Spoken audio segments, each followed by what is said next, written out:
Olá, Shalom, tudo bem com vocês? Bom, um apóstolo amigo meu pediu para que eu fizesse uma análise de um áudio sobre algumas situações sobre Israel. Então nós vamos tentar aí fazer a nossa análise com base naquilo que nós conhecemos. Vamos lá? A paz do Senhor, meus irmãos, aqui quem vos fala é o pastor Carlos Cardoso. E eu venho através desse áudio falar acerca de profecia. Semana passada, o presidente dos Estados Unidos, Donald Trump, foi no Muro das Lamentações, no que resta do Templo de Salomão, e fez uma oração. Bem, essa parte do áudio é verídico, né? O presidente Donald Trump ele esteve visitando Israel, visitando Jerusalém. A sua visita até o muro não foi uma visita oficial, foi uma visita que ele fez por caráter pessoal, tanto que ele não foi acompanhado por nenhum representante do governo israelense, foi recebido pelo rabino que gerencia as questões do muro. Então ele foi lá uma visita pessoal, mas mesmo assim foi significativo porque ele é o primeiro presidente eleito pelos Estados Unidos a visitar o Muro das Lamentações. Mas, abre aspas, não foi uma visita oficial, foi uma visita do presidente Donald Trump, mas não foi uma visita agendada pelo governo americano para aquele lugar. E nós estamos diante de uma visão profética. Quando nós estudamos acerca de profecia, nós sabemos que Israel é o maior termômetro da volta de Jesus.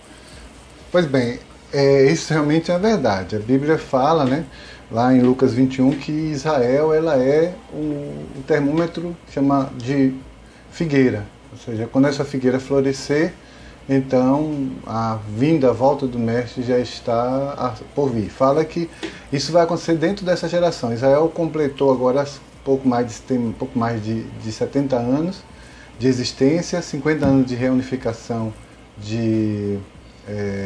da reunificação de Jerusalém, que se completa nesse ano 5777, e o ano 2017. Então, realmente essa fala também é extremamente procedente. Mas vamos continuar ouvindo. Israel no Antigo Testamento, e alguns estudos antigos mostram que Israel era o centro do mundo. Jerusalém, o centro de Israel. O Monte Sião, onde foi construído o templo, é o centro de Jerusalém. E com o templo sendo erguido no Monte Sião, o templo se torna o umbigo do mundo. Aí entra uma dificuldade, não só historiográfica, como também espiritual. Na verdade, nós como cristãos e judeus e até muçulmanos, Jerusalém tem a sua importância para nós. Mas Jerusalém já esteve envolvida em disputas, em situações de conquista, em situações de litígio entre nações, mas nunca foi o centro do mundo. Talvez o centro do mundo judaico, talvez o centro do mundo islâmico, porque há uma dualidade entre Jerusalém e Meca, mas o centro do mundo pode ter sido Alexandria, pode ter sido Roma, mas Jerusalém nunca esteve no centro do mundo. Talvez para nós, ou para o povo judeu, ou para o povo islâmico, ela tem essa representação. Se formos olhar a partir desse viés espiritual, essa palavra procede, mas do viés político, do viés de importância de tráfego comercial, essas coisas, isso nunca aconteceu historicamente, isso nunca existiu. Vamos continuar o vídeo aqui. Porque dali Deus manifestou a sua glória, e a glória de Deus se espalhou sobre a terra através de Israel, através de Cristo e hoje através da igreja que começou em Jerusalém, Judeia, Samaria até os confins da terra. Aqui nós temos uma outra correção. A igreja não começou em Jerusalém, Samaria e confins da terra. A igreja começou em Jerusalém. A ordem de Deus foi que levasse o evangelho a partir de Jerusalém para Samaria e confins da terra. Vamos lá, vamos continuar. Mas eu acredito que foi uma questão de, na fala, uma mera observação sem... Agora, meu irmão, a profecia de Lucas 21, 29 a 32 está se cumprindo. A figueira está florida e nós estamos vendo um cenário profético diante dos nossos olhos. Quem é Donald Trump? Se você não sabia, A palavra Donald significa o Senhor é meu juiz. E a palavra Trump significa trombeta. Deus levantou este homem na terra para trazer juízo e para alvoroçar as nações. Novamente, é uma observação, realmente, Donald Trump significa isso. O nome Donald, ele é a tradução americanizada ou irlandesa de Daniel. Daniel é o Senhor meu juiz, e Trump realmente é a trombeta. Então, nesse ponto, a abordagem também está correta e é uma realidade. Agora, entendendo que as profecias de Lucas 21, elas realmente falam do florescer de Israel. Esse florescer começou em 1948. Então nós estamos dentro desse período aí de gestação, né? E realmente vivemos um ambiente profético, porque esse ano é o ano 5.777. Vamos continuar com o áudio. Este homem ganhou o governo dos Estados Unidos tendo menos votos que a sua concorrente. Um fato inédito. Aqui também carece de correção. Não foi um fato inédito. Já aconteceu, inclusive com W. Bush, aconteceu. E não são os votos das pessoas que elegem o presidente, são os votos dos delegados. Os Estados Unidos não é uma democracia, a gente não pode pensar os Estados Unidos como o Brasil. Nos Estados Unidos acontece o voto por delegados. Lá é uma república representativa. Então, não é um número de eleitores, mas o número de delegados. E Donald Trump conseguiu mais delegados do que a sua concorrente Hillary Clinton. Alguns acreditavam que se a Hillary assumisse a presidência dos Estados Unidos, ocorreria uma guerra, talvez até uma guerra de escala global. Outros se acreditavam também que Trump iria fazer isso, mas eu creio que houve um arrefecimento, exatamente. Houve o contrário. A proximidade dos Estados Unidos hoje com a Rússia aumenta e os países árabes estão fragilizados, e Trump está nesse cenário. Ele fez algo que nenhum presidente americano fez, ele voou direto da Arábia Saudita para Israel. Isso nunca havia acontecido e ele tem mostrado sua posição. Ir ao Monte das Lamentações, ao Muro das Lamentações, foi um diferencial, mas ele também foi ao Santo Sepulcro, que é o referencial cristão. Então é bom observar isso aí, né? E o fato não foi inédito, não. Vamos continuar. Além disso, ele assume o governo dos Estados Unidos no calendário judaico no ano 5.777. Ele assume o governo dos Estados Unidos com 70 anos, 7 meses e 7 dias de vida.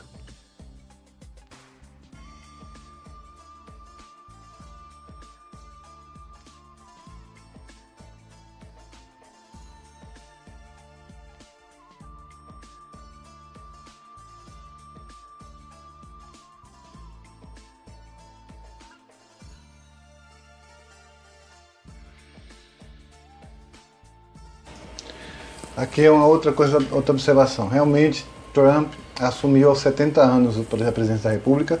O aniversário dele é no dia 14 de junho. Ele nasceu em 1946. E a contagem é 7 anos, ou 70 anos, 7 meses e 6 dias, né? Não são 777. Ele efetivamente começa a trabalhar no dia 21, mas ele toma posse no dia 20. Essa data do dia 20 só muda do dia 21 se o dia 20 caísse no domingo, né? Mas ele assumiu no 6º dia depois do seu aniversário. Então não é 777 como se entendeu. Houve aí uma confusão. Mas eu queria chamar a atenção, a abordagem. Isso chama-se Cabala, né? Esse é um pensamento cabalístico. Esse é um conhecimento judeu, um pensamento judeu de pensamentos místicos, de utilização de números, de onde sai a numerologia, de onde sai o pensamento de numerologia, outros tipos de pensamento. A Cabala judaica tem, por exemplo, o Código da Bíblia, que estabelece datas, eventos, situações a partir de códigos numéricos, porque o hebraico tem essa tríade, ele tem o aspecto tridimensional, ele é letra, ele é número e ele é símbolo, ele é pictográfico. Então, a partir dessa situação, a gente pode extrair vários tipos de interpretações. E isso é Cabala, e não é bem teologia, mas está mais para Cabala. Vamos continuar. Além disto, ele é o 45º presidente dos Estados Unidos. E muitos estudiosos da profecia estão colocando ele na profecia de Isaías 45, quando Deus fala acerca de Ciro 100 anos antes de Ciro existir. Deus fala acerca de Ciro e diz: ele vai libertar o meu povo. Aqui também eu faço uma ressalva. Quem são esses muitos estudiosos? Né? Quem são? David Stern, Rabino Shulam, o Rabino Isaac Shipar. Eu não ouvi nenhum desses homens que são judeus e grandes referenciais teológicos fazerem citação a esse tipo de situação. Realmente há um entendimento de que Deus vai fazer algo através da vida de Donald Trump. Mas a citação de Ciro, eu já vi muitas referências assim, em vídeos na internet de alguém que disse, de alguém que disse, de alguém que disse. E isso é muito perigoso, né? Mas que Deus vai usar alguém como Trump, e isso é uma realidade. Vamos continuar a análise do áudio. Este homem ganhou o governo dos Estados Unidos, dizendo que em judeu ninguém toca, que ele traria paz no Oriente Médio e o templo de Salomão, o templo dos judeus, seria erguido. Aqui também precisamos de uma ressalva. Eu não sei de onde foi que o pastor conseguiu obter essa informação, mas a fala de Trump era que em Israel ninguém toca, né?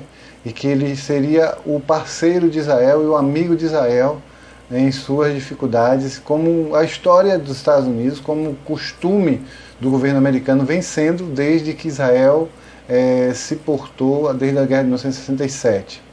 A outra promessa de Trump era entrar e intervir na questão do Oriente Médio, mas ele está coadutando, ele está se entendendo com o primeiro-ministro de Israel, o Benjamin Netanyahu, e a proposta de Benjamin Netanyahu não é a intermediação de nenhum país, são as conversações diretas, e essa é a pauta política para o Oriente Médio de Trump, que Israel resolva com os palestinos essa questão. Eles não vão intervir, eles vão apoiar isso. Isso já ficou claro nessa última visita, conversações diretas. Trump, em momento algum, eu assisti vários vídeos, assisti o discurso de posse, assisti discursos que ele fez na IAPAC, e ele nunca disse que reconstituiria o Templo de Salomão. Essa informação não sei de onde saiu, mas ele fez uma promessa que todos os outros presidentes fizeram. Ele prometeu que vai tirar a embaixada de Tel Aviv, reconhecer a soberania de Israel sobre Jerusalém e transferir a embaixada americana de Tel Aviv para Jerusalém. Aí alguém pode perguntar, por que ele não fez isso ainda? Gente, mudar uma embaixada, ainda mais a americana, não é uma coisa que se faz do dia para a noite. Tem questões de infraestrutura, segurança, estratégia, é uma série de situações. Então, ele está trabalhando. Além de que o presidente Barack Obama, ao sair, assinou um decreto que adiava qualquer tipo de ação nesse sentido por 6 meses. Então, Trump ainda está com as mãos amarradas, pelo menos nos próximos 6 meses de seu mandato. Tá certo? Vamos continuar vendo o áudio. E esta semana que passou, ele coloca sua mão sobre o muro das lamentações, dizendo ao mundo que o templo será erguido. Novamente, eu quero saber onde foi que foi vista essa informação. Eu não tenho registro disso. Eu não sou o senhor da verdade, isso é verdade, mas eu acompanho muito isso de perto. Inclusive tem um vídeo que eu fiz a esse respeito e não tenho registro dessa informação. Ele não fez nenhum tipo de promessa, que ele não faria uma promessa dessa, pois geraria uma grande celeuma. Talvez ele não fosse nem recebido lá na Arábia Saudita. E os parceiros islâmicos dos Estados Unidos com certeza saltariam do barco. Despertaria a ira da Turquia, despertaria a ira do Egito, despertaria a ira da Jordânia, despertaria a ira da Arábia Saudita, do Kuwait e por aí vai. E uma outra observação, a região do templo ela é de posse jordaniana até hoje. Isso foi uma das razões para a assinatura do armistício entre Israel e Jordânia, a entrega do domínio da parte superior da esplanada das mesquitas onde era o templo antigamente. Então, vamos continuar o áudio, vamos continuar analisando. Que importância tem isso para a profecia? Querido, o maior sonho de um judeu é ver esse templo erguido. E dentro do cenário profético, nós sabemos que esse templo será erguido para o anticristo. Talvez dentro do cenário profético. A proposta do templo não é para ser erguido para o anticristo. Os textos que a gente tem de Daniel 9, 27, 2 Tessalonicenses 2, eles não falam em momento algum, que o templo foi erguido para o anticristo. O templo é erguido para o Senhor. O anticristo o profana, né? Isso aconteceu no ano 70 depois de Cristo, quando o templo caiu a primeira vez. Houve a profanação, houve a apresentação de libações, porcos, deuses estranhos foram colocados dentro do templo. Isso já aconteceu, essa profecia já se cumpriu. Mas nós cremos que ela vai se cumprir novamente no terceiro templo, que vai sinalizar a vinda do Messias. Mas o templo não tem o propósito, os judeus não estão confabulando em edificar um templo para entregar o anticristo. Isso também precisa ser observado com muito cuidado. Vamos continuar. Daniel 9:27, a Bíblia diz que o anticristo vai profanar a cidade santa. 2 Tessalonicenses 2:4, Paulo diz que o anticristo se sentará no templo e será adorado como um Deus dentro do templo em Jerusalém. Queridos, o governo de Israel já está pronto para receber o Messias. É uma outra coisa para você entender. As forças de segurança de Israel, o governo de Israel, eles se preparam para todo tipo de cenário.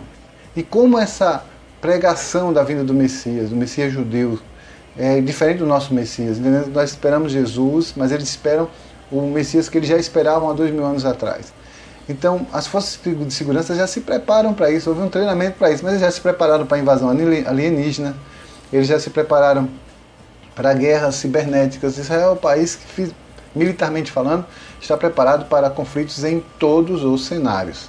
Então, isso é natural. Israel não brinca em serviço nessa questão em hipótese alguma. E a ideia do Messias é uma ideia que eles esperavam esse Messias antes dos cristãos existir. É importante entender isso.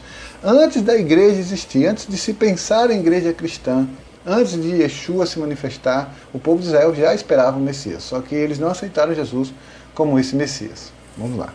A Bíblia diz que o anticristo será governo do mundo de dentro de Jerusalém. Os rabinos estão ensinando nas sinagogas que o Messias dos judeus está chegando. Ensinar a vinda do Messias sempre foi algo que os rabinos ensinaram. E isso é uma prática. Há uns 3 anos atrás houve um jejum, uma oração internacional pela vinda do Messias. Eles esperam que esse Messias se manifeste. Então isso é ensinado, isso não é uma coisa anormal, não é uma coisa fora do comum. Mas existe sim um movimento de muitos judeus que estão se convertendo a Cristo Jesus e abraçando a fé no Messias e Yeshua. Mas todo judeu crê no Messias. Eles não creem que Jesus é o Messias. Para eles, Yeshua, o nome Yeshua é um acróstico que diz mais ou menos o seguinte: sua memória deve ser apagada, esquecida. Existe isso em um vídeo produzido pela Universidade Hebraica chamado O Outro Lado da Cruz. Outside of the Cross. Você vai assistir esse vídeo, tem inclusive no YouTube, você pode assistir e entender melhor. Vamos lá, vamos continuar. Os judeus estão voltando para Jerusalém, abandonando empresas, tudo em volta do mundo, dizendo: o Messias está chegando.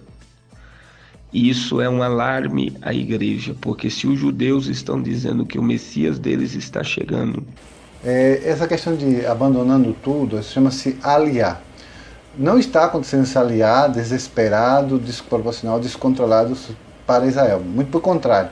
O governo de Israel tem promovido a tentativa de levar muitos judeus para Israel, mas muitos deles não querem voltar, já estão aculturados onde estão. Por exemplo, no Brasil, muitos judeus brasileiros não querem ir para Israel. O número de judeus que sobem a Israel do Brasil é muito pequeno. Quando é que isso aconteceu em um movimento de massa? Geralmente quando isso acontece em massa. Quando há uma pressão sobre Israel, uma pressão bélica, uma pressão inimiga. Em 1967, muitos jovens judeus voltaram para Israel para ir para ajudar no conflito contra os árabes.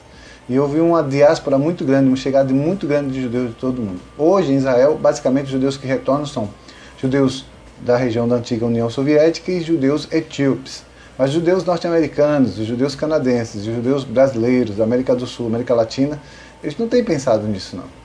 Esse movimento desesperado, também eu não tenho informação disso, apesar de conhecer muito e de ter essas informações, mas esse movimento desesperado eu não tenho conhecimento. Pode ser que as fontes que foram encontradas pelo pastor sejam outras, mas as minhas fontes não sinalizam essa anomalia, não. Vamos encerrar o vídeo. Eles estão dizendo para a igreja que o arrebatamento é uma realidade para essa geração. Queridos, não quero te assustar com esse áudio, mas eu quero te dizer que o arrebatamento da igreja ocorrerá a qualquer momento. Prepare-te. Judeu não crê em arrebatamento. Agora, a gente pode fazer essa leitura a partir de um cenário como o pastor descreve, a partir desse cenário que ele está descrevendo. Um aliar muito grande de judeus para Israel, a reconstrução, a sinalização da reconstrução do templo, tudo isso pode sim apontar para nós o arrebatamento da igreja, né? Bom, no final do vídeo ele fala sobre não ter medo, não se atemorizar, e arrebatamento não tem que nos aterrorizar nem nos atemorizar, muito pelo contrário, arrebatamento é algo que nós temos que ter esperança e alegria de ver Jesus voltar e nos buscar e nos tirar desse mundo tão difícil. Mas a oração do Pai Nosso, Avinu Malekenu, Jesus nos orienta a trazer o seu reino à terra. Então implantá-lo na terra, fazer com que o reino de Deus aconteça aqui e agora. Muita gente está com escapismo religioso, querendo fugir para o céu e deixar as coisas como estão aqui. A igreja tem que agir aqui e agora, tomar atitude aqui e agora, trazer o reino de Deus para aqui e agora. Bom, eu espero ter ajudado, espero que você seja edificado com esse vídeo. Assista os outros vídeos que falam sobre temas que foram ditos aqui na gravação. E eu espero que você seja ilustrado e seja elucidado. Eu espero ter lhe ajudado nisso. Vou colocar alguns vídeos de sugestão que você pode assistir. Tenho certeza que vai ajudar você a compreender isso mais e melhor. Tá certo?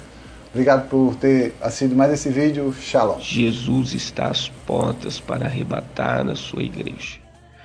Gostaria que você compartilhasse este áudio com seus amigos, seus familiares. Esses dias Deus me deu uma visão em minha cama.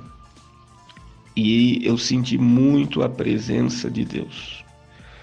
E Deus falou comigo para avisar a igreja. Para a igreja avisar seus amigos e familiares que a qualquer momento milhões de pessoas irão desaparecer do planeta Terra. A qualquer momento nós veremos o desejado das nações, o leão da tribo de Judá, o rei dos reis, o senhor dos senhores. Prepara-te, volta para a igreja, reconcilia-te com o céu. Jesus está às portas. Deus abençoe a sua vida.